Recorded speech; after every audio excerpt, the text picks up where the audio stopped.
السلام عليكم ورحمة الله. اليوم عندنا اللكتشر الثانية أو البارت الثاني من الديفلوبمنت اللي هو على ال development of the face and the oral cavity. طبعا neurocrist cells and head formation. Anterior portion of the neural tube expand greatly. راح يتكون من عنده الانتيريور بارت من النيورال تيوب اللي حكينا عنه وعن شلون يتكون اثناء الفولدنج اوف ذا امبريو. ينقسم الى 3 فصوص كبيره اللي هي forebrain, midbrain and hindbrain فوق. The part associated with the hindbrain develops as a series of 8 bolts. الهندبرين ينقسم الى 8 bolts اللي هي تسمى الرومبوميرز. الرومبوميرز هاي البولتس بصف النيورال تيوب اكو عندي الباراكزيال ميزودير. هذا هم البدايه مالته، بدايه الباراكزيال ميزودير تنقسم بالبدايه الى بولتس خاصه اللي هي تسمى سوماتوميرز، مو السومايتس. قبل ان تبدي السومايتس، اول سومايت تبدي هي شنو؟ الاوكسيبيتال سومايت. قبلها هنا السوماتوميرز هن 7، الرامبوميرز عددهن 8. زين. ال NCC يعني neural crest cells from the midbrain and the first 2 rhombomeres، مو كلهن بس أول 2، transform and migrate as 2 streams to supply the additional embryonic connective tissue needed for craniofacial development. إذا من تجينا neural crest cells جاية من الميدبرين ومن الفيرست 2 rhombomeres من الهندبرين. So there will be a migration in 2 streams. First stream provides much of the ectomesin associated with the face, while the second stream is targeted to the first pharyngeal arch اللي سنتكلم عنه, where they contribute to formation of the jaws. هاي الصورة توضح الرامبوميرز، هاي الصورة أعتقد هي الأوضح. الأزرق هو النيورال تيوب، بداية النيورال تيوب اللي هي هذه الفور برين ميد برين. الهند برين ينقسم إلى رامبوميرز، 8 قطع رامبوميرز. أوكي. هنا هذا الباراكزيال ميزودير، هاي هي السوماتوميرز البداية لحد ما نوصل للسومايت القطعة المنفصلة، هاي الأوكسيبيتال سومايت. أوكي. إذا من الميد برين والفيرست 2 رامبوميرز يعني هاي وهاي وهاي الثلاث قطع ذني، يطلع من عندهم neural crest cells in 2 streams، واحد يجي للفرونتال بروسيس والثاني يروح للفيرست ارش حتى يحفز الجو ديفلوبمنت. اوكي.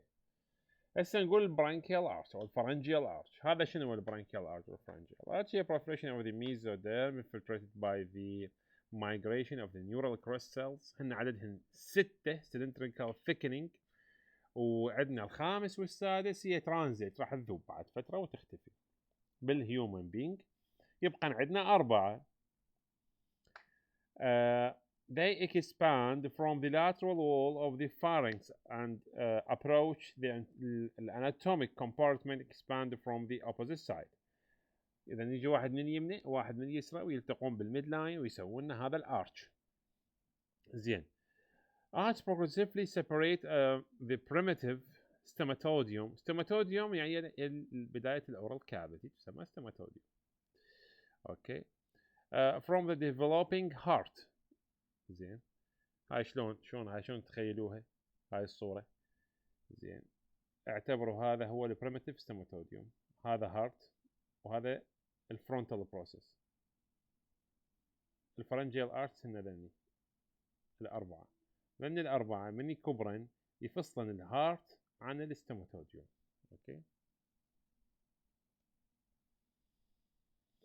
زين. هاي الفرنجيال ارتس مفصولة من الخارج من برا، مفصولة يسموها برانكيال جروف. من الداخل الفواصل تسمى بوتش من الداخل. هن نفسهن، الفاصل من الخارج شكل اسمه ومن الداخل اسمه شكل، من برا اسمه جروف، من برا من جوا اسمه بوتش، لانه من برا راح يعطينا ستراكشر شكل ومن جوا راح يعطينا ستراكشر مختلف. اذا هذا الفرونتال بروسيس، هذا first pharyngeal arch, second, third, fourth pharyngeal arch، هذا الكاردياك بولج. هاي طبعا اللمس بعد تو تتكون، وهذا هو الذيل تيل مالت هذا راح يختفي، يصير بيه ريزوربشن ويختفي. اوكي.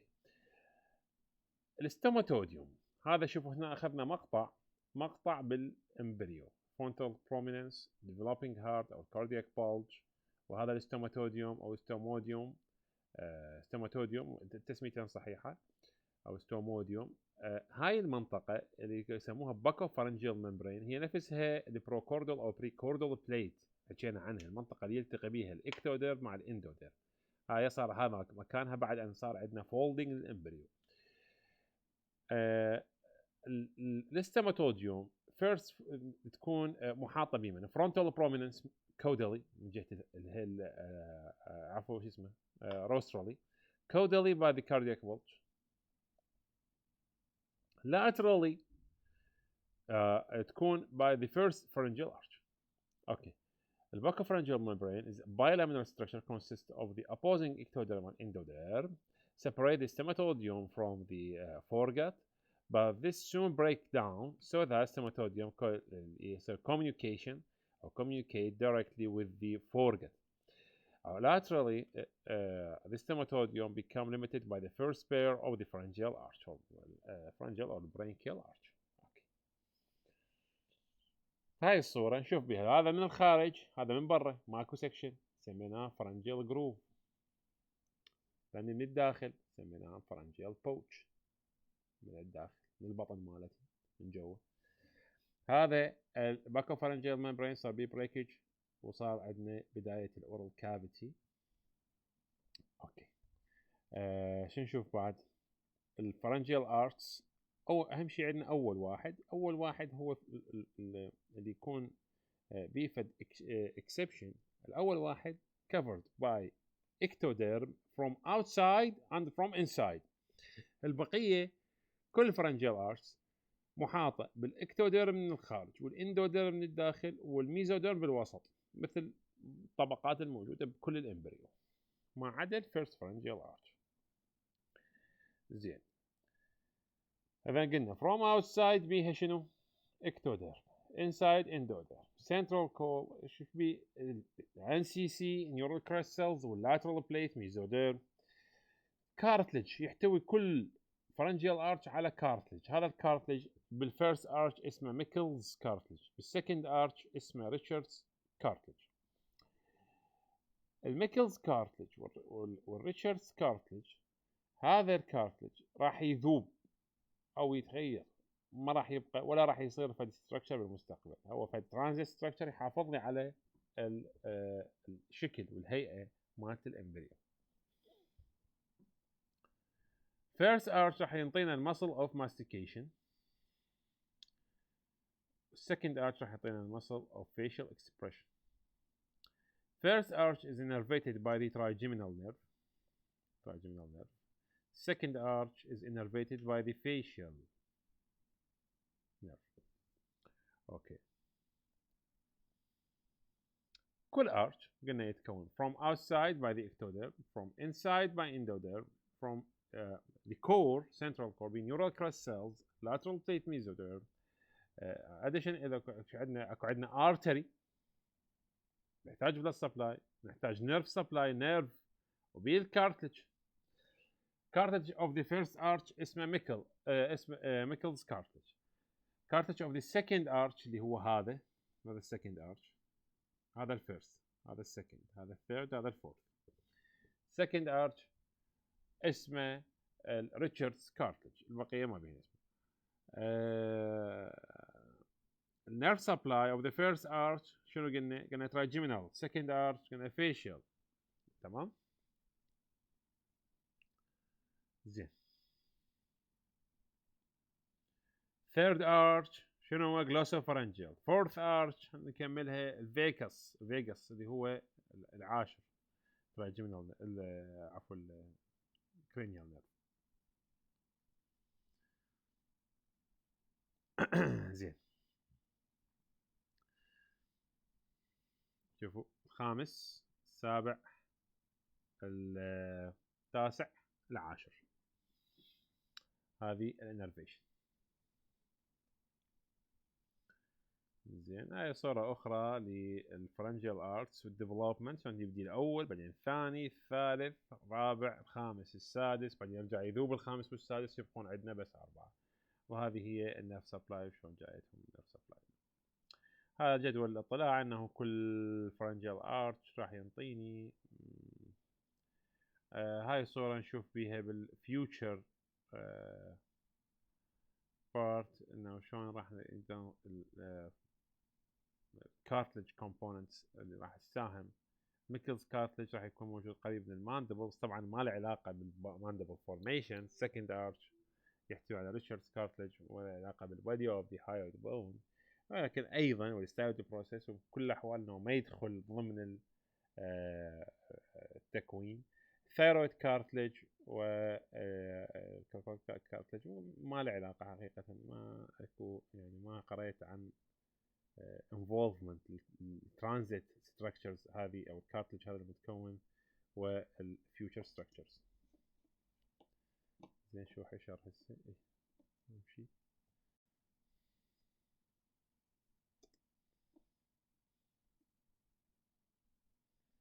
اوكي، هذه كل كارتلج و او كل ستراكشر وشو ممكن ينطينا بالمستقبل. يعني الفرنجيال بوتش شو نقدر نحصل من عنده، او الفرنجيال جروف، كل جروف يعني الاطلاع هذه كلها الاطلاع ما عندكم بيها، يعني ما طالبين بشيء. الديريفاتيفز مال كل فرنجيال ارت وش راح ينطي، وهذه انتم ما مطالبين بها نهائيا، ولكن مطالبين بهاي التفاصيل عن الفيس ديفلوبمنت. First, classically, the formation of the face is described in terms of the formation and fusion of several processes or prominences. This terminology may be confusing. بالfourth week of development البروميننسز موجودة عندنا شنو هي؟ اكو عندنا frontonasal prominence, maxillary prominence, mandibular prominence. At about day 28 of gestation, localized thickening develop within the ectoderm of the frontal prominence, just above the opening of the stomodeum. These thickening are the olfactory placodes. Thickening تسمى olfactory placodes. هذه بعدين هاي البلاكودز راح تتحول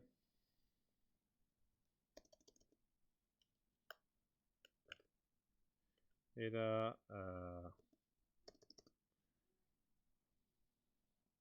olfactory placodes. هذه شوفوا هذا هنا عندنا الشكل الماكسيلاري prominence والمانديبولار prominence derived from the first pharyngeal arch. اثنيناتهم الماكسيلاري والمانديبولار prominence are derived from the first pharyngeal arch. first pharyngeal arch قسم قسمين، يطلع عندنا مانديبولار يلتقي بالميد لاين يسوي لنا السيمفيسيس، وعندنا الماكسيلاري prominence اللي يصير بالاطراف. هنا اكو عندنا الثيكنينج يصير بهالمنطقه هي الاولفاكتوري بلاكودز، بعدين تتحول او يسموها النيزل بلاكودز. هذه تتحول شويه شويه الى نيزل،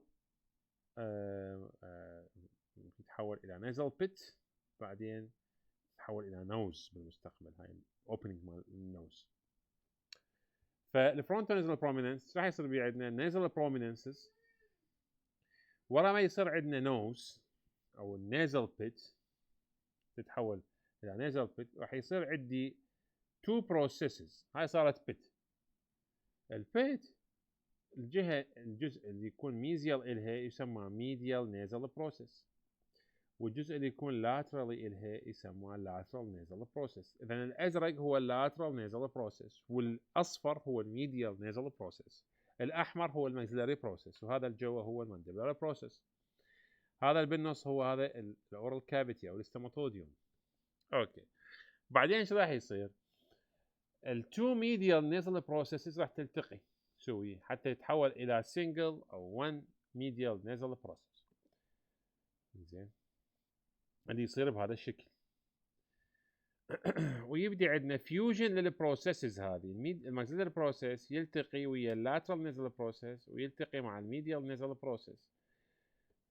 وطبعا اكو ايضا فيوجن بين الماكسيلاري بروسيس وما بين المانديبولار بروسيس.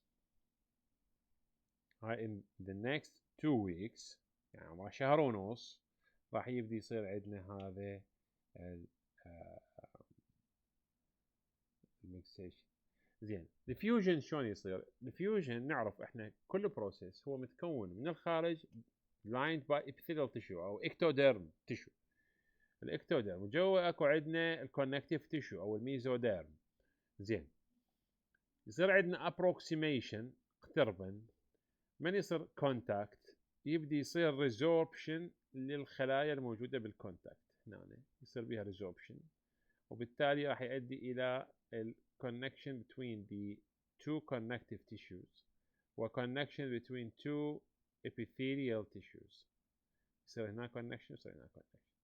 بالنهاية يصير هذا الكونكشن بس يبقى عندنا اكو فد اثر إله مثل سكار، اثر باقي مكان الكونكشن او الفيوجن بروسيسز. وهذا دليل انه انت بال النوز بدنا ننتبه بالميد لاين اوف ذا نوز اكو مكان مبين مكان فيوجن.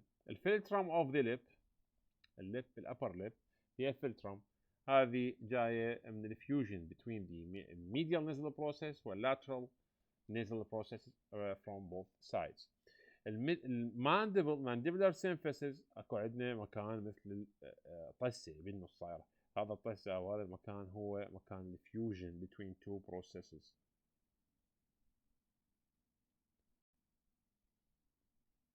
زين merging of the two medial nasal process result in the formation of the part of the maxilla carrying the incisor teeth and the primary palate. إذن الانسايزر تيث يعني السنترال واللاترال مع الجزء من البرايم او تسمى بالبرايمري باليت، جزء من الهارت باليت لحد الانسيف بابيلا.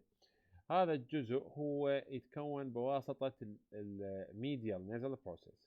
اما ما تبقى يعني للكناين وانت متجهين بوستيريورلي هاي المنطقه يكونها الماكسيلاري بروسيس.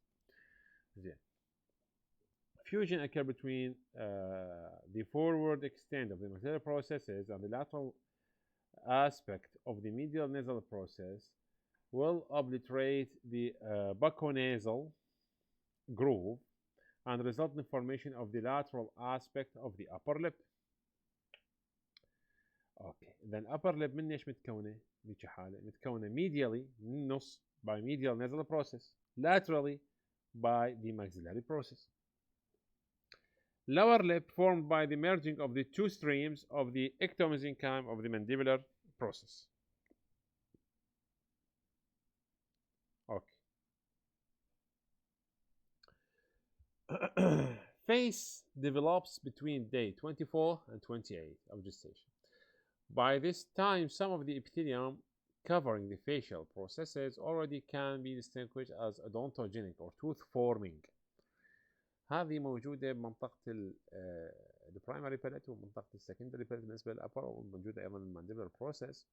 On the inferior border of the maxillary process and the superior border of the mandibular arch موجود هذا thickening بالإبيثيليوم يسمى البرايمري epithelial band. هذا راح نرجع إن شاء الله نحكي على التوث فورميشن شلون يتكون من البرايمري epithelial band وتبدي من عندها البلاكودز أو التوث جيرم. Okay, odontogenic epithelium develop on the medial nasal process, but not until day 37 of development. On the processes of use, can a single band of thickening epithelium be observed. إذا يتأخر الأدونتوجينيك فورميشن بالميديال nasal process منطقة الانسايزرز أو الانتيريور تيث أكثر من الماكسيلاري والمانديبولار process. طبعا هاي البرايمري epithelial band هي مثل خلينا نقول arch shaped او الهورس شو، شكلها موجوده بال الكافيتي. هنا صوره الامبريو، صوره حقيقيه للامبريو ونشوف بها هذه النيزل بيت. medial nasal process. هذا جزء من عندها هيكون لي الجزء الميديال part of the upper lip. هاي الفلترم وهاي مكانات الكونكشن مع ال maxillary process two sides. وهذا هو lateral nasal process. اوكي. اكو عندي جروف separating the maxillary process from the lateral nasal process. شنو اسمه؟ naso-optic groove. واكو عندي جروف الفاصل ما بين maxillary process medial nasal process اسمه bucco-nasal groove. اذا هذا اسمه naso-optic وهذا اسمه bucco-nasal. زين. طبعا بس حتى تكون الامور واضحه.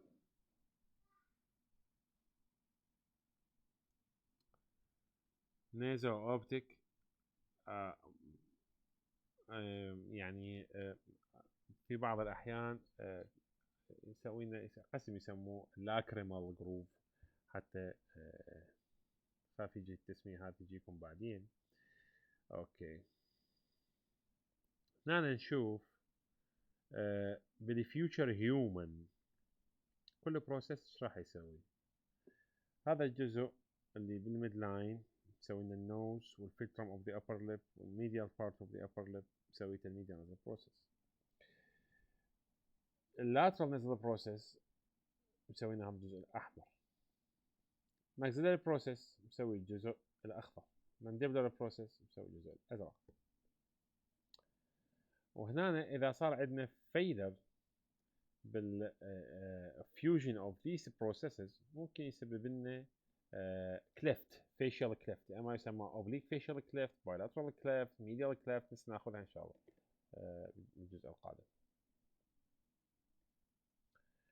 أوكي. هنا structure contributing to the formation of the face. كل واحد شنو هذا حكيناه، بس هذا ملخص بالسجل الجدول. هنا الابر ارش قلنا انه شلون عندنا برايمري باليت اللي هي جايه من ميديال نزل بروسيس تنتهي بالانسيسيف فورامن، وهذه هي السكندري باليت اللي هي الجزء الاخر وهو ايضا جاي من الماكسيلاري بروسيس، بينما هذا من الميديال نزل بروسيس. طبعا الابر ليب الجزء اللي بالسنتر جاي من الميديال نزل بروسيس، لاترالي جايه من الماكسيلاري بروسيس.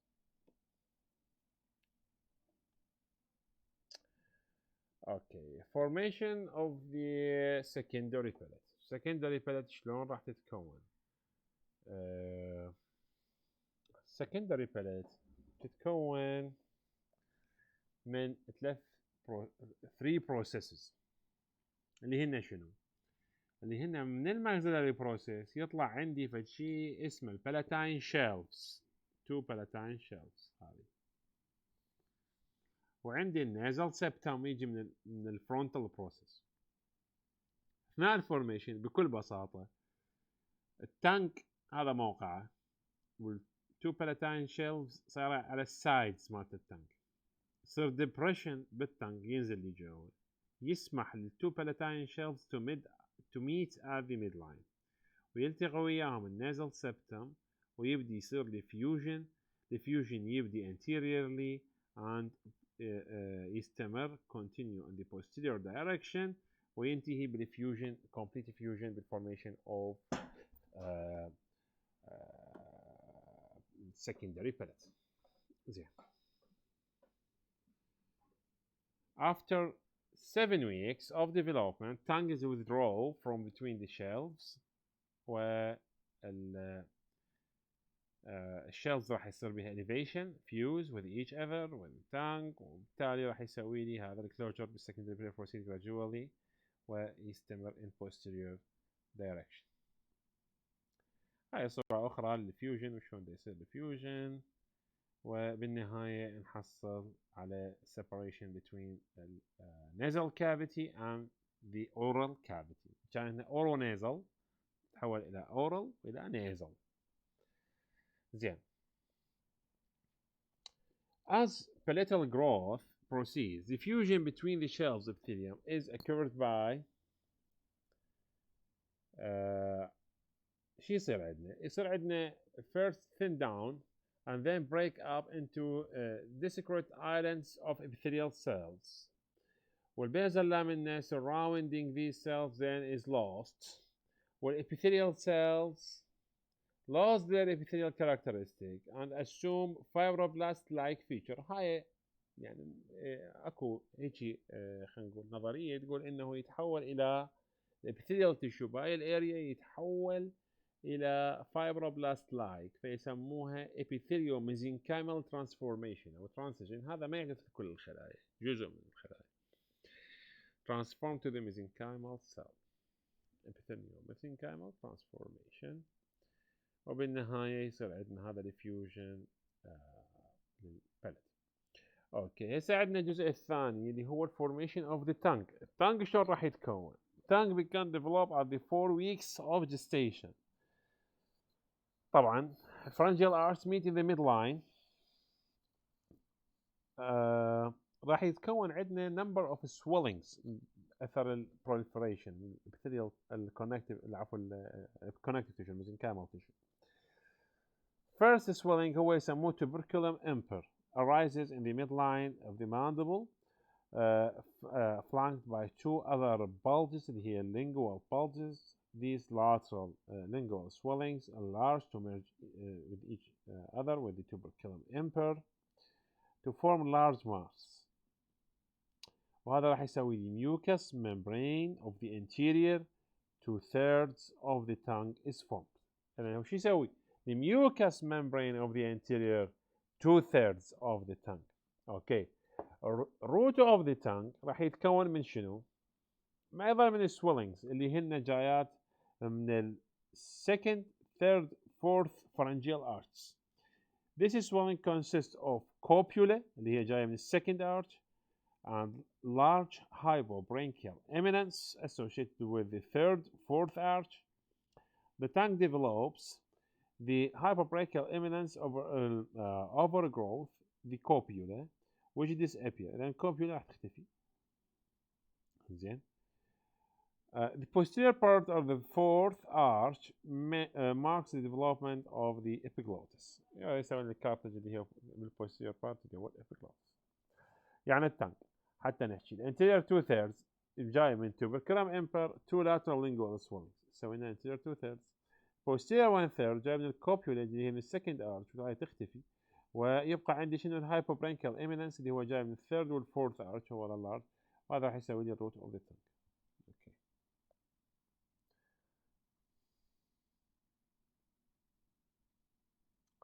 اوكي هسه شو نشوف؟ نشوف انه tuberculum imper هذا اللي بالسنتر جاي من الفيرست pharyngeal arch والتو lateral lingual swellings راح يسوي لي anterior 2/3 of the tongue. posterior part of the tongue جاي من السكند والثird والفورث part of the tongue. يتكون من الهايبوبرانكيال ايميننس والكوبيولا. الكوبيولا تختفي يبقى بس الهايبوبرانكيال ايميننس وجزء من الفورث pharyngeal arch راح يسوي لي الابيجلوتس اللي هو ايضا associated ويا التانج اثناء عمليه السوالف. اوكي هذه هم صورة أخرى توضح لي أنه lateral lingual swellings والtuberculum imper جاي من الفيرست pharyngeal arch. هذا الفيرست arch. second arch راح يعطينا second والثird والfourth يعطينا copula وhypobranchial eminence ويعطينا أكيد الروت of the tongue. زين. The tongue separates from the floor of the mouth by downgrowth of the ectoderm around its periphery, which subsequently degenerate to form the lingual sulcus, which give the tongue its mobility.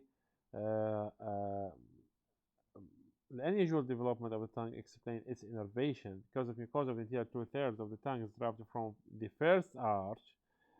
وبالتالي راح يكون جاي الانرفيشن مالته من الترايجيمينال. يعني من الفيرست arch هو ترايجيمينال نيرف فكل الانرفيشن مالته هي من الترايجيمينال.